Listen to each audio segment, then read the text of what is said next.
What's going on, guys? Welcome back to the Social Club where everyone has a voice. I am your co-host, Jacob Hale, joined with me by my friend here, Serge. What's going on, guys? Welcome back to another episode of the Social Club. Mad happy to be here. Oh, yeah, absolutely. And we got a lot to discuss here. But in saying that, I'm going to take care of the housekeeping stuff. Go ahead and subscribe to the channel. Follow us on Instagram where we post every single day. Also, check out our Discord if you want to talk to us Mhm, more, chat, give out topic ideas, things like that. It's a more mhm, approachable way to talk to us outside of just DMing us on Instagram. And then mhm, everything else, we're growing a lot of social media pages. We're on Facebook. You can just type in the social club and we'll pop up. We're also on mhm. X, same thing, just the social club. So sounds pretty boring, but I promise you, if you just type in the social club, something's going to pop up and just hit follow on that and you'll be fine. But in saying that, Mhm. before we get into the topic, I'll have to ask, how are you doing today, Serge? Hale, I'm feeling pretty good, man. We got a big game coming up in a couple of weeks. Some good preparation that's going in the mix right now. Before we dive in and have all the fun, though, man, I had to take a moment. I want to give a special shout out to Jackson out in Medina, Ohio. This video we're actually creating this week per his suggestion. He reached out and asked, so we created some content behind this topic today. So, Jackson, hey man, I see you doing your thing out there in the field. See you doing your thing on the track. Keep at it, guys. We really are open to content suggestions at all times here at the Social Club, so never hesitate to reach out. We really do believe in the motto where everybody has a voice, so we want to hear from you guys, and we want you to give us some suggestions so you can hear from us too. So again, shout out to Jackson, man, super cool. Oh, and thanks Yeah, for the follow. 100%. It's community at the end of the day, and that's the fun Mhm, in it, right? It's that we're doing a lot of the hard work of actually getting here and recording and editing and everything like that. But it's fun that not only do we try to respond to all of you guys' comments, but also you can influence what our content is going to be. Shout out to Jackson again. This one's for you. And I hope you enjoy. I'm definitely going to enjoy because I got a lot to say. But anyway, what is the topic we're talking about here? Obviously, he's wearing a Chiefs jersey. I'm wearing an 816. Shout out to Underwater Fly Zone podcast. But I have an 816 shirt here. We're obviously talking about the Chiefs and discussing, mhm. man, is the NFL really, really rigging this for the Chiefs? Well, I don't know, man. Well, let's start with the Bills and Chiefs, okay? Mhm, Obviously, we know the mhm, Chiefs won, but let's talk about. I want to start with you, Serge. I want to hear your thoughts on watching that game and what you felt about the team, but of course, mhm. what did you feel about the officiating? I think that, going into it, we all had an idea how this would play out. Bills get us in the regular season pretty often. We come back in the playoffs and, show them who's boss when it matters. But, I think it was a pretty great game. I think when it comes in the terms of officiating and the refs and the flags and whatnot, I think this is probably one of the most straightforward games we've played. I even had, some of my friends in the group chat even just saying, this is probably one of the cleanest games, flag penalty wise, that they'd say there's not that many controversial calls. But obviously, that's not the consensus of the majority, so that's why we're here today. I think that the boys came out. I think they took care of business. I think it came down to another situation where you can't leave Patrick with the ball in his hand last. I mean, Josh and the Bills had a chance to make a difference with 3 minutes and 33 seconds left on the clock, and obviously we see how that turned out. So I think that's just going to happen anytime you leave the Chiefs with the ball there last, man. I mean, we're what 17 games straight in one score games coming out victorious. I mean, that's just math. That's the numbers. Those are things that you can't really look past. I know there's one call that we will talk about today that I do want to bring to light. That's the 4th and 1 call, with the ref down at the bottom coming up and saying he flagged it back behind the line. I think personally that in that case that was the right call. I don't think that Josh, although body may have been across the line, I don't think the ball did break the plane, and I think that was the right call for the ref to make at that time. But Hale, I do want to hear your thoughts too on that because from what I've been putting together here with today's episode, you feel quite differently. Absolutely. I have been on record multiple times saying the officiating in the NFL is really bad, and Hmm. there's two things I will give the Chiefs. One is very understated how good of a coaching staff the Chiefs actually Hmm. have. Like Andy Reid, I think 100%. Andy Reid is definitely the best coach in the NFL. I think he Mhm. has been, at least for the past 2 to 3 years or so. And then I'd agree. also again, Spagnola. Like everyone, they only hear about him on those fourth down plays where he dials up a blitz. But the history of Spagnola, he's always been a top tier defensive coordinator. And that's Mhm. always been his style, and also the genius of that organization on how they're able to turn around players and have them produce, right? So like, McDuffie being a lockdown corner, but people forget the year before McDuffie was the number two and they already had a lockdown corner. They were able to let him go and still have that similar production. So, I gotta give a hats off to them as an organization, what they're able to do. And then of course Patrick Mahomes, but everyone talks about him, so I'm not gonna throw this on him again, not on this platform. Fair. Um, Fair. and the second thing I'll give the Chiefs is that the officiating across the board has been bad on all the games. I think it's been bad this whole year. I've said it on record. The NFL needs to figure out what holding is and what that means because it's not just a placeholder for every time there's a big play. This is up holding. Someone did it. Like you gotta have more of a consensus, or you need to deregulate and honestly just allow these guys to make the blocks that they need to play make, and a few other things that they need to figure out. Another one is roughing the passer, which is egregious, but I have an example for that later. The most important thing we need to talk about, again, we're talking about that fourth down. Now, I want to bring it back to the play before, the third down, because I also think that was a bad call. With Kincaid diving for the first down, and then they marked him short, and then Josh Allen going for his knee, and they marked that short. Here's my big consensus on it. When it comes to officiating, everyone wants to say they're human. They're going to make mistakes. Things are going to happen, right? And we played sports before too. We understand that ball placement is an eye game. It sometimes is favorable, sometimes it's not. Here's my statement on this: there has to be a minimal 1 billion cameras in that NFL stadium. There has to be a minimum of $1 billion circulating in that stadium. You're telling me in 2025 we can't find a definitive way to know where the ball is and where it should be spot? Like we keep relying, like, well, it's tradition. We're just going to do the eye test, right? And what makes it so frustrating and why this gets thrown on the Chiefs is like, oh, they must be cheating. Is again on that play, you have one ref on the far sideline saying it's a first down. You have another ref on the near sideline coming up and saying that it's short, right? And they both have to come to a consensus on what they agree with, right?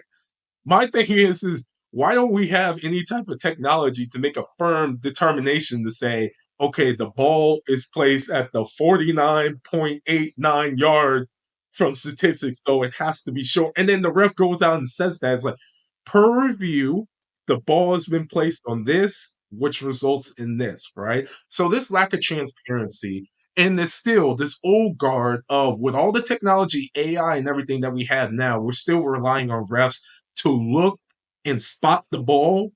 Like, of course, there's human error in that. You know, I don't think this is the worst officiating job I've seen. However, again, it brings back to our point is that if the officiating is bad, it doesn't matter if it's one call or if it's a couple calls throughout the game, you obviously see how much this matters. And there's plenty of other times throughout this game and in other games where there'd just be bad calls, not even in the fourth quarter, in the first, second, third quarter that ends up affecting the game in the long run. But before I keep going, I'll allow you to say your piece on that because I still have more in the tank. We're gonna be here a minute. No, I mean I'll level with you though, man. I do agree. I mean it's 2025. The technology that we've seen in this day and age. I mean, I really do think that the game has evolved so much to a point to where it doesn't need to be the naked eye that has to make the determination. I agree. There's got to be billions of dollars in multimedia equipment in that stadium. There's got to be millions, if not trillions, of dollars in just the investment of getting the game to actually go on to the screens of many viewers at home and the screens of everybody on their phones and such. Like there has to be a way that they can at least regulate what that call is going to be like, or at least I don't know, I guess refine the process altogether because, I agree. I think, in that down before Dalton Kincaid did make the stretch. In the first glance myself, I'm going to say I don't think he got there, hence why the 4th and 1 came up behind it. But With that said, that should be something that shouldn't be a spot test. That should be something that can be tracked, measured, and digitally recorded in some regard, whether that's a camera going down the sideline inch by inch or if that's a tracker that goes in the ball. I don't know. It's 2025. We've seen crazier things. But I do agree. I do think that there needs to be some type of give, either where it's with the rules of regulation or with the technology that's going to help officiate them, that has to give into a way to at least alleviate this issue, because you're not wrong. The thing is, the Chiefs are under a microscope. We're what, going into third Super Bowl in a row, almost had a perfect season. The Bills did upset us early. Nobody's counting that Denver loss on the last game. We know that was our second string. But with that, we're under a microscope. And the Chiefs are kind of a super team as to what you want to consider now. So when these calls do go our way, it's Chiefs are cheating. We're paying the refs off, and the refs are rigging the NFL for the Chiefs, which that's not the case. It's been a bad year of officiating across the board. We could go back and watch any game, any week this season. I could guarantee I could point out at least 3 misholding calls on the offensive line or on the defense, or a pass interference that didn't get called correctly. Like, it is not consistent. It is not something that's as reliable as most want it to be. I will say I don't think that our success in the kingdom really derives from these penalties. Do we get some that go in our favor? Yes. But I mean, if you go back and look at the game, there was quite a few penalties that the Bills got on us that actually hurt us quite a bit. I guess not too much considering we still won, but it kept it a close game altogether, and it was a good game to watch. I think the problem with that is that when it comes down to it, the NFL is an entertainment business, and if they made it all about the sticks and the numbers down at every single down that you can make, some could argue it gets away from the rawness of the game. It takes away from some of the, I don't know, I guess the grit that goes into the game in that regard, because then you get more technological. It gets to be, and even take a step away from that for a second. Any ball knower out there understands that the rules of the NFL are officiated for the offense to score, not for the defense to stop them from scoring. So when it comes into play with things like that, I think that when you do throw technology into the mix, it comes back to a sense of how much of this do you want to really, improve or impact the game? Because at the end of the day, this is the game we all love to watch. It's a game that some of us would die for and cry for. But with that, I do think it's a sense of where they at the top need to consider, where can we give some leeway at this point? Because I'll agree. I think that it isn't fair to some fan bases. It's just bad officiating across the board. I don't know if these guys need eye surgery, LASIK surgery, whatever else it is, but I do want to bring it back to the point that it is not just the Chiefs benefiting from it. It is just that it just happens to be the Chiefs are the best team to be benefiting from it. So it gets seen quite a bit more. But that's my piece with it, man. I mean, I think that the Bills game, I think that was pretty clear cut. I think that was a really clean game officiating wise. I actually thought there would be more flags, per games in the past, but I think that one was well earned. And honestly, I mean, I'm not going to lie, going into it, my heart was racing. I mean, Josh was always going to put up a fight, and he had a damn promising season to where I figured maybe this could be the year. But of course, lo and behold, 15 and the tribe come out, and we see how that unfolds. But with that said, I mean, we could take it back a week before when, CJ and the Texans came and took the field in Arrowhead. Love CJ, man. He's my second favorite quarterback. So that was kind of tough for me to watch, but I mean, not too tough. But that said, we can even talk about a couple of the controversial calls from that game too. And we kind of talked about this prior. I think that the late hit call, first and foremost, that was a gimme. And the problem with that is that this goes back to my point earlier in saying that the rules are designed for offenses to score, not defenses to stop them. When it gets in a situation like that where Pat's going to scramble and he's going to slide late and draw the late hit penalty, I mean, honestly, it sucks, because I was watching the game live and I even looked at that. I saw the replay, the first replay that actually played across. I said, wow, we're going to get annihilated on Twitter for that, because that was not a good call. They didn't even make contact with them. To'o and then Anderson. I mean, they literally hit helmet to helmet over top of them. Patrick just slid under them like 007 style. But because he's sold the actual hit, we drew that penalty. And that's where it comes into play with, this is the game that we're playing. Obviously the rules have changed over the years, and understandably so, for, safety concerns and preserving players, livelihood after the fact of actually playing the sport. But in that too, I do think that, something like that, like where it was that late hit call, that's something that we shouldn't be getting. The rough in the passer call, you could make the same argument. Honestly, that one's gray for me. I can't say if I think we should have got that or not. He did make contact. It was, the ref said it was crown of the helmet. To me, it looked like face mask to face mask. Some are arguing it was high shoulder to face mask. But again, that's Pat selling the hit. And any good quarterback in the league that knows the rules and knows that they're going in his favor in a situation like that's going to take it. Josh Allen, an incredible example. I can't tell you how many montages and compilations I've seen of Josh Allen selling the hit or selling the flop in just the past week alone. But I mean that's athletes, knowing the rules and using those in their advantage. I mean, look at basketball. I mean, obviously it's a bit different because it's a non-contact sport, but hell, they'll flop for a foul anytime they get a chance. And with the way the rules are now, quarterbacks have that same ability. When they get in that moment of taking impact, they have to make that decision. Can I benefit from this impact? How can I benefit from this impact? Let's sell the flop. Boom, flag. Now, again, I don't agree with it. I don't think that, especially the late hit call, we shouldn't have got that 100%. Given we went down and got 3 points out of it. I think that in the grand scheme of it all, it didn't make a huge difference, but it did keep momentum going. It gave us 3 points on the board, even though we won by much more than three. And I don't think that even those bad calls are why we lost that game. I mean, you can't get sacked 8 times, CJ. Your kicker, Fairbairn, you can't miss, 3 out of 5 of your kicks, brother. I'm sorry, you're in the league. That's what you're paid to do. Those are things that will contribute to a loss, especially when you're going up against the Chiefs, who are the defending Super Bowl champions back to back.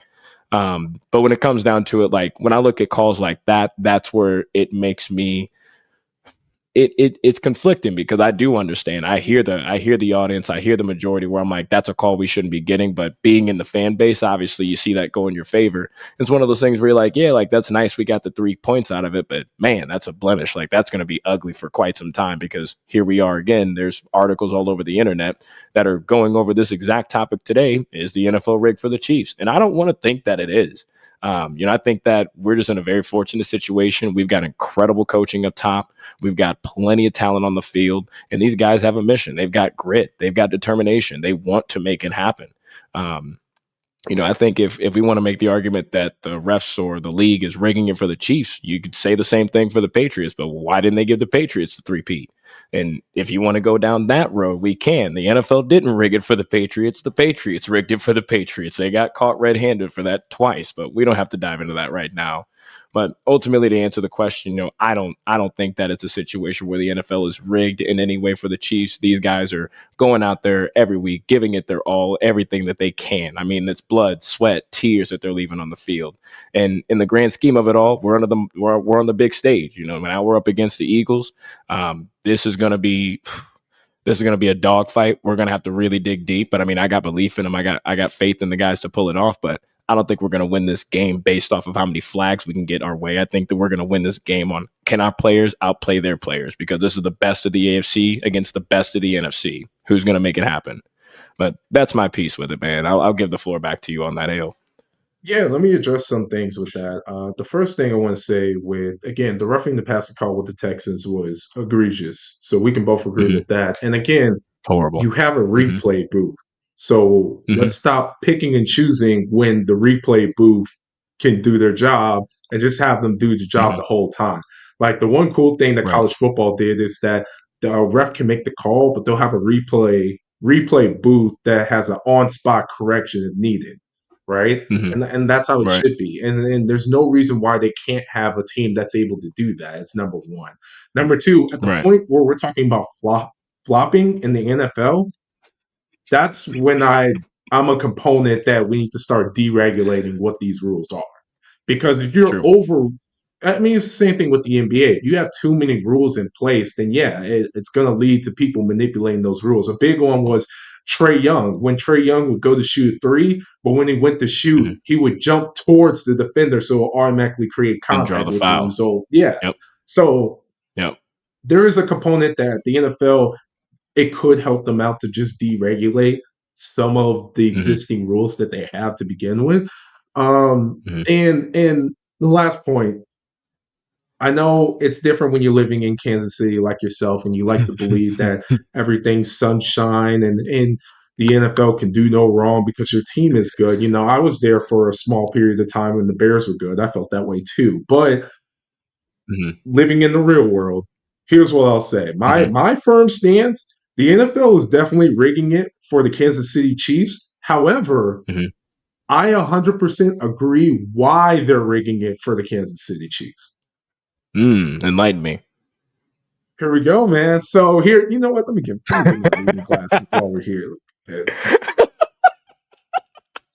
Let me school you guys on some numbers here. So here's the thing. Let's hear it. Did you know that the Bills versus Chiefs game was one of the highest rated AFC Championship game? Actually, it was the highest rated AFC Championship game at all time. Guess how many viewers it was? 57 54.2 million. million. It was Dang, 57 that was million. close. Yep. Close. Adjust the number. Adjust for inflation. 57 million viewers. So whether you like them, whether you hate them, you watch, and that's all you Hmm. can do, right? Yep. So that's number one. Is that whatever people think about the Chiefs, they are breaking records of viewership Hmm. to the point to where I Hmm. made that stance, and I almost agreed with you, where I feel like the Chiefs could be America's team. Because again, I don't think America's team should be based off of likeness. It's just a viewership Hmm. has to come into play, and the Chiefs are definitely turning themselves into a big market team in terms of people actually viewing them every single year, right? Number two, why 100%. are they viewing them? Well, Taylor Swift, of course. Taylor Swift. Even though all of God, don't get us me who are started. actual football fans hate that they give her the 30-second cameo per 3 hour game that she gets, um, Hmm. people need to understand that money talks. And not only is Taylor Swift a Hmm. billionaire, but that some of that money is trickling into the NFL. Last year, Taylor Hmm. Swift made the NFL over $300 million, right? So Mm. over $300 million. I'm gonna tell you right now, I can't give the NFL that. So the Bears aren't going to be good. Nope. But Taylor Swift can get that. So the Chiefs are going to be good. And it's very ironic that at the Oh. time that she decides to support the Chiefs, this is the best team we've ever seen. They're barely losing games, right? So that's number Hmm. two, is that it's big money. And the more you keep the Chiefs Hmm. in the playoffs, the more money that you're going to make in the long run with that. And Hmm. the third part, which I also think is important, is that you have to remember that the NFL is a player person league. Not like Hmm. college football, where it's a team led league, it's a player led Right. league. So Right. people that watch the NFL because of Lamar Jackson. People watch the NFL Right. because of Josh Allen, because of Patrick Mahomes. And like it or not, Hmm. Patrick Mahomes is the face of the league. So you can't designate someone as the face of the league and have them lose all the time, right? Yeah, and Hmm. there has to be a clear structure of power. That's the NBA's biggest problem, is that there's not a clear leader anymore. Even though LeBron is still out there, LeBron is very old. They don't have a new up Hmm. and coming face of the league that's just completely dominant, just like LeBron was, just like Kobe was, just like Michael Jordan was. The NFL Right. has that, and they need that. Also, the three-peat Hmm. narrative. The Kansas City Chiefs, if they win the three-peat, Hmm. not only is it good for a history standard, but you can sell that for the rest of your life. You can be the fourth string Sure. person on the Kansas City Chiefs, and you're going to get jobs. You're going to get roles just because you are on a three-peat team. Same thing with the NFL. Hmm. The NFL can tout that literally for the next 5 to 10 years, that this Hmm. team three-peated, and they're going to make so much money off of that, right? And with that money comes Hmm. the final part, why I believe it makes sense for the NFL to rig this for the Kansas City Chiefs. It's all about the takeover.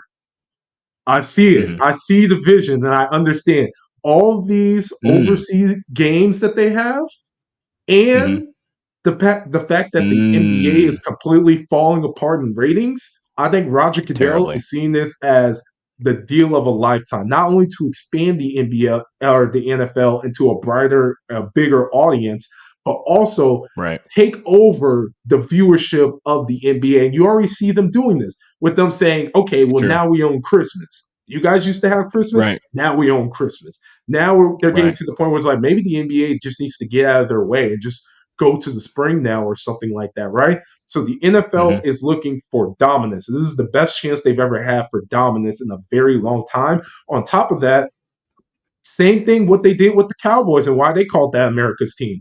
They saw a really good Hmm. team. They used that viewership, they used that fame, and they expanded the league just based off of that. It's the same thing they're trying to do with the Chiefs. Hmm. If the Chiefs can three-peat, They can expand Hmm. that across the globe. People in Germany, people in Brazil, people in London, everyone around the world is going to read on their headlines that a national football team three-peated for the first time in history. That is Hmm. worldwide news. News. And the That is. and That the is. NFL sees that, and Roger Goodell sees that. Now, as a fan, I don't like that. But as an owner, Hmm. I can't take away that deal. There's never going to be another three-peat team. I don't believe that. And you just gotta So ride the hot hand, man. That's what you gotta do. You gotta get the viewage, man. You gotta take can advantage. I ask a question? Sure. So I'm hearing you, and I actually want to come back to the last question you had, the last statement that you'd put together there. As far as like dominance, viewership, take advantage of the hot hand while you got it. I mean, obviously, Chiefs are the hot and upcoming team. I mean, not upcoming anymore. The dynasty's here. It's live. It was up and coming in 2018 and 19 and so forth, but we're here. It's now. But do you feel that in our childhood growing up, this is the same energy that we got around Tom Brady and his Patriots? Do you think it's a similar situation where the NFL is kind of leaning into the success that the Patriots would see? Because I do not agree with that. I would say that in that sense, it just came down to they had a really damn good football club. You had Tom Brady, who, Jesus Christ, don't get me started. I can't stand the man, but I do respect him for what he's done for the sport. But if you look at it, the fans that were watching the game back then couldn't stand Tom Brady. I couldn't stand Tom Brady. I barely knew what football even was as a kid, but I knew I hated Tom Brady. And in all that, I mean, there was a lot of scandals, there was a lot of different accusations and whatnot, in which actually did get brought to light. What do you got? Spygate. Hey, Patriots, hold this $500,000 fine. And while you're at it, drop this. Actually, I'm sorry, $250,000 fine. Drop this $500,000 fine off on Belichick's desk for him, and we'll also take that first round pick next year. That was the first one. You got Deflategate coming right behind that. $1 million fine, an entire $1 million team club, football team club fine. They took two of their first and their second round draft pick, and they sat Brady for 4 games. So I think it's not a situation where, because even and then, it was all about, or is the NFL rigging it for the Patriots at that time? Because it was a narrative that was sparking about they couldn't lose. I, I couldn't stand the guy, and truthfully, to this day, I still can't. Again, I respect him for what he's done for the sport. I get it; he's the goat. And even if we pull up this three-peat, I think that it pains me to say, but I still think you couldn't put Patrick past Tom Brady. Although he did what Tom didn't, Tom also did sit him down twice. And once was at home in the AFC Championship, the other was in the Super Bowl that we got disgustingly embarrassed on. But in all of that, I think it comes down to a situation where it's not the NFL that's making this happen. I mean, in that case, it was the Patriots, it was the team, it was the club. That was their own doing. That's why they got fined and they got the very expensive slap on the wrist. But things like that make me deter away from thinking that there's a narrative that the NFL is trying to make this happen for the Chiefs. I mean, I don't know whatever investigations you guys want to open up on Kansas City's football club. I mean, Flaggate, Refgate, Stripegate, whatever you want to call it. I don't know, but I don't think that there's enough credible evidence to say that that's an investigation worth undergoing. B, is that something where they're going to clean sweep our officiating house for the NFL altogether? We're going to go back and deep dive every single game that the Chiefs have played and see, and check bank accounts to see about transfers and transactions that they've been betting on the games on the side, whatnot. I don't think it comes down to that. I think it comes down to we're in a situation where we do just have bad officiating that needs to be addressed in its own nature, but that's not for our benefit or our hindrance. That's for the league. That's for the sport of the game. That's beyond us. That's bigger than us. So I feel like, and I know I'm not going to change your mind with this. I have no intention on doing so. Your mind's already made, which is fine. We're all entitled to our opinions. If you But in can that, I actually address the Patriots thing that you mentioned? go for it.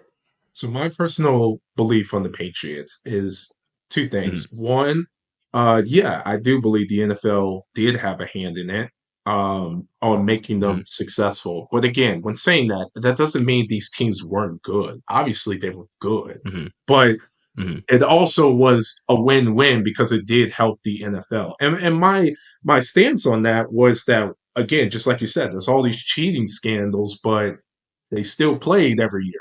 right? Um, Right. Clearly not. It wasn't that prominent, and there's a Wasn't ton of that calls. prominent, right?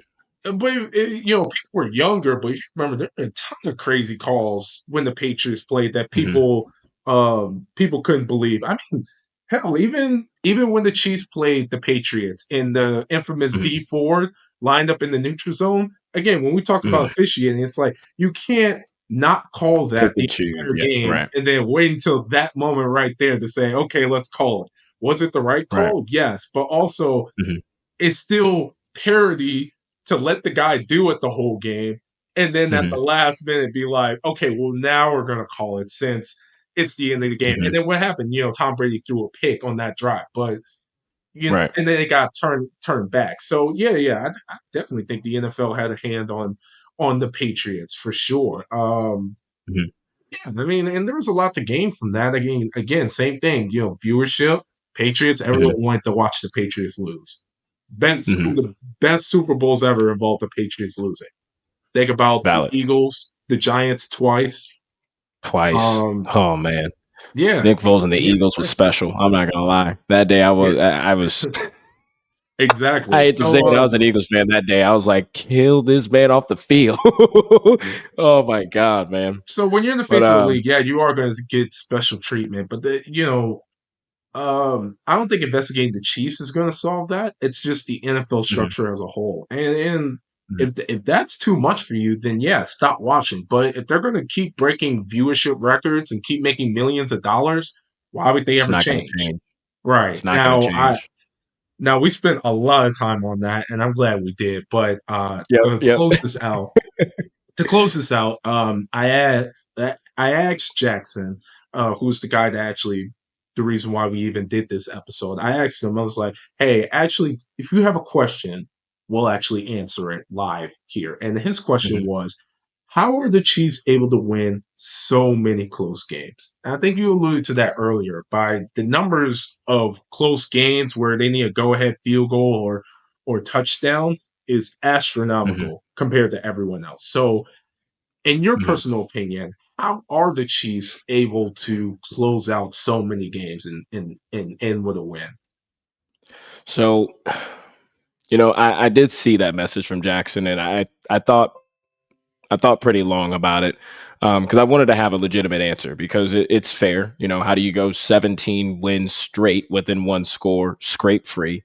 Um, I think it comes down to three things. I think it comes down to incredible coaching. We talked about that getting into the video. You got Big Red at the top. I made my argument in my last Chiefs video. I think he should be Coach of the Year candidate. I don't see how he's still not.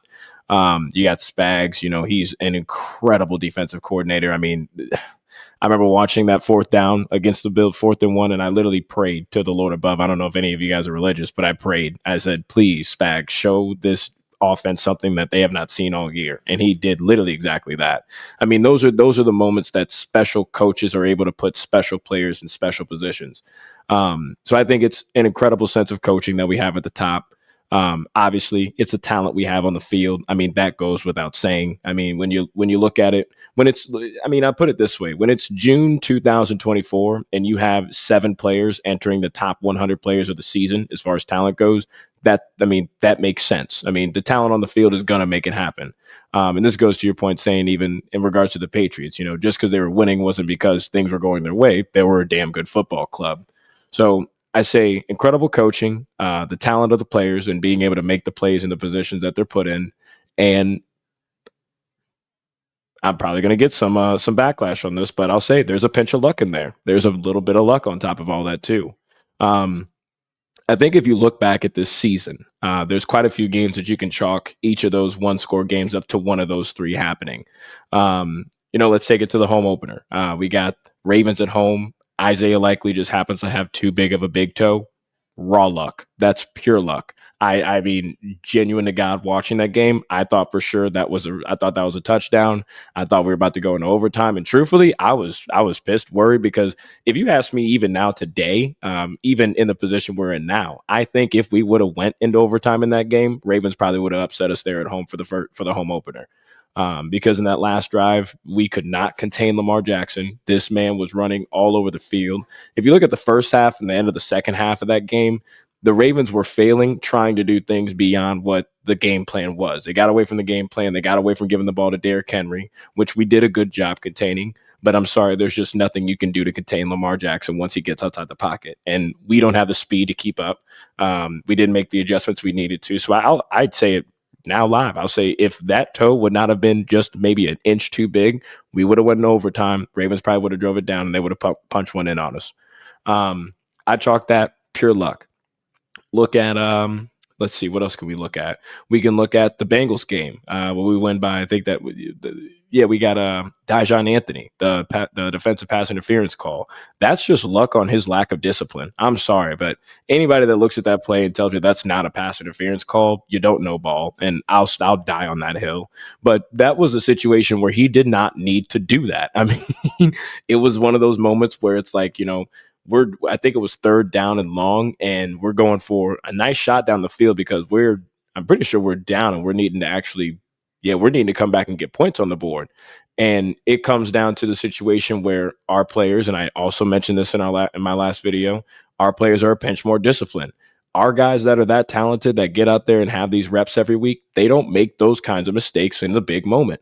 I'm not talking about Juwan Taylor. He's not included in any of these because still don't get me started. But aside of him, I mean, it comes down to in that kind of moment, that's luck that he just doesn't have the discipline to not have that pass interference call, or the fact that he didn't get out of his break effectively enough and had to have that pass interference call to break up the pass.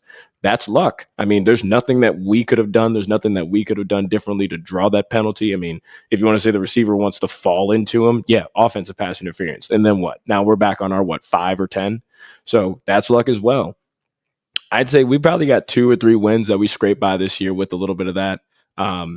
We can talk about the Denver game. That's one of my favorites. The Denver game, No, I think no. that's Hey, another. hold on. No, no, no, no, Pause, no, no. Hear pause. me, hear me, hear me. Pause. Serge, when Jackson asked this question, he wasn't expecting you to go game by game with this answer. Now, I Mm-hmm, appreciate that, but you're giving the mm-hmm, full, you literally going game by game here. Like, mm-hmm. at some point, I got to talk. I got to say something. Okay, And you're giving us the whole that's fair. scouting That's fair. report per game. I can't believe, I was not ready for that, but tell us about the Let me Broncos one, Rick. the Denver game, and then I'll give you the floor back. I promise. But as you can tell, I'm passionate about this because I believe in it. The Denver game, I think, was a mix of both. You had some luck, and you also had some skill and strategy and grit that happened. Because if you look at that game, every kick that Denver had, every single kick, the left line of that special teams unit was getting blown to smithereens. And by each time, it was more. They were getting further in the backfield, further in the backfield. I think the kick right before that, you can literally see on the screen, guys are flying across the line right there at that point, which any special teams field goal extra point kick, it doesn't look like that. It's very uniform. It's quick and easy. Blocks are happening, and then they kick the ball. But I think that was a situation where the strategy was they saw the weakness early in the game. They applied the pressure on that weakness, and they were just trying to see how close they could get, how close they could get, how close they could get. And nobody knew that was going to come down to that kick in the end. I don't think you could ask a player on that team that would have said, yeah, it's going to come down to a field goal block. But it just came down to the perseverance, the discipline to live through that game, keep going through those motions. And when they got the opportunity to make it happen, that's where the skill kicks in. That's where the timing of the luck kicks in, because it was the perfect moment we needed that to happen. Man, I'm not going to lie. I was out. I mean, my friends had pictures and videos of me and everything. I'm in the bar. I mean, my head's in my hands. I'm like, I can't believe our first loss is going to be to Denver. I don't have any resentment to Denver. I mean, they're cool. They're a nice football club. Bo Nix is actually pretty legit. But I was like, I don't want to lose to them. It would be the first loss this year. And my God, I mean, that was from the heavens. That's the luck of timing. But it's also the grit and the strategy and the determination to get it to that position. Now, before I keep going, because I'll give the floor back to Hale. Yeah, good God. Jesus Christ. Listen, I'm gonna make Look, this look, very man, I came ready, I, brother. I get it. No, I appreciate that. So with go ahead field goals and touchdowns to win the game. If I'm correct, Patrick Mahomes is 8-0 in that, correct? Or is that just the playoff Correct. record? No, that is no. So no, that's the playoff record. That's the playoff Okay. record. 8-0 in that. 8 and As 0. far as one score, are you saying like one score game wins in Yeah, general? yeah, one score games. He's had 17 in a row, including the Bills game. Okay, 17 in a row. Okay. Yeah, perfect. I'm glad you said that. So I'm gonna make this very quick for you, Jackson, and for the rest of our viewers on what's going on. How are Chiefs able to win so many close games? Great offensive mind as the head Hmm. coach and the offensive coordinator and Matt Nagy, even though he was a terrible head coach for the Bears. Great defensive mind Sorry. for Spags. Great Hmm. quarterback in Patrick Mahomes, right? Hmm. And the Hmm. last thing, Serge wants to say Touch. it's luck. I'm gonna tell you right now, it's not luck. It's a little bit of referee help whenever it's needed. All Oh, right, here we and you go. want to I say knew that? you were going to Oh, say oh that. yeah, oh yeah. You want to think it's luck? I'm gonna tell you right now. Go to the casino, go to the craps table, and roll 17 sevens in a row, and see if you don't get walked out of that casino. They're gonna military escort you out of that casino. You roll 17 sevens in a row on the craps table. Yeah, yeah, you getting up out of there. That is not luck. Uh, That is not luck. I don't care what anyone says. That's not luck. okay. Look at the Don't rest of the matter. wins of the season, though, man. Half of those weren't even situational to where it came down to a flag call. A lot, like look at the Falcons. That's Nick Bolton stopping them on 4th and 1 in the red zone. That is Mhm. pure determination. There's nothing to do about that. The Bucks, they slipped up, not going for two. I don't know who told them not to go for two. They just decided not to go for two. That was idiotic. That's just a brain fart, brain rot moment, you want to call it.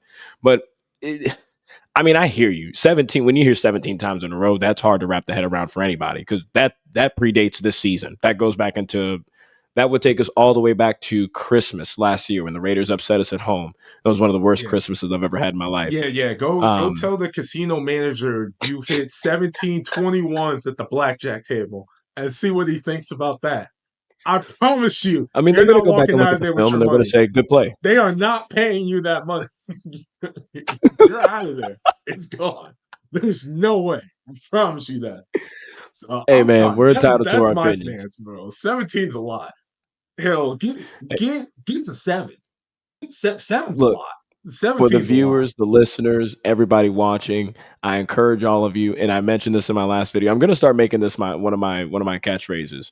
These are things we can do research on. I encourage you, if it bothers you that much, and Jackson, this is actually homework I'll give you too. Go back and look at the last 8 minutes of every game that we had this year that the score ended within one score, or that the game ended within one score. And you can literally count how many times that it was either ref help, luck, or just grit and determination to get it done. There's a lot more times that it outweighs that grit and determination outweighs luck or ref help, whatever Hale wants to call it right now. But again, we're all entitled to our opinions. That's just what it is. That's why we're all, that's why we're on The Voice, because everybody's got a channel. Yeah, Or no, yeah, no. That's why we're absolutely. on the channel, because everybody has a voice. Yeah, exactly. And before I close this out, I will tell all the audience member, try to do something 17 times in a row perfectly. I don't care what it is. Run 17 red lights in a row and see if that works. I promise you that's not going to work. Nothing in life. You can't do it 17 times in a row perfectly. I promise you that you can't. But Oh with that being man. said, please don't run a red light. But with that being said, Yeah, they'll I do that. appreciate you guys. This is a very long, lengthy episode, but it needed to be done, and we're keeping all of it. Hmm. We're keeping all of this on Hmm. here. So hope you 100%. guys enjoyed. Don't forget to subscribe to the channel and let us know down in the comments who do you have for the Super Bowl? What are you guys doing for the Super Bowl? But more importantly, what do you think about the NFL? What do you think they can do better? Hmm. Regardless, the season's going to end in very soon. So, what do you think the NFL can do better Hmm. going into the future? And then, of course, looking into the draft and some of the other potential content that we have in the future for you guys. But with that being said, thank you guys Hmm. again for checking this out. And then, of course, we'll see you guys in the next one. Have a good one, guys. Chief Pete.